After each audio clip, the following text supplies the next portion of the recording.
The one place that intrigued me was my first trip to London and the House of Parliament in Big Ben. Now, these pictures, you must remember, are more than a quarter that amused and entertained our boys who were stationed all over England was Westminster Abbey. And there were quite a few Americans who came there to see the sights and see Westminster Abbey. And these are the scenes that I wanted to photograph on one Sunday afternoon. Another area that intrigued me was Marble Arch.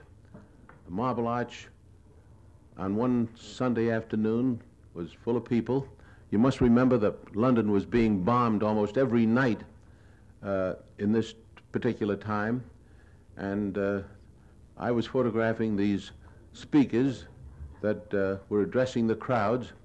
Every speaker was speaking on a different subject, but the police stood around and watched, and as long as there were no arguments, any strong arguments, nobody was hurt.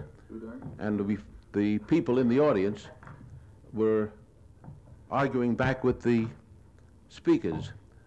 But these were just typical shots of how we passed the who lived in England, or a great many, I should say, were sent out of the city. But a lot of them had to remain behind. But in spite of a war, they managed to find entertainment.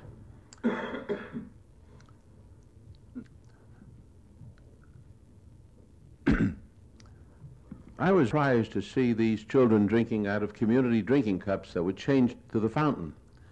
And I'd like to make candid shots of these children so they didn't notice me. But every once in a while they did. But this youngster is taking a cool drink on a beautiful Sunday afternoon. Discovered that the St. Paul's Cathedral had been hit several times, but not badly damaged. And of course, one of the other attractions was Buckingham Palace and the gates, which were protected by British troops, not in the bearskin hats which they wore in peacetime, but in full war uniform. And this is the way they paraded up and down. They weren't performing for the camera, but they were actually doing their duty. But you notice the barrage balloons in the background. London had barrage balloons all over the area.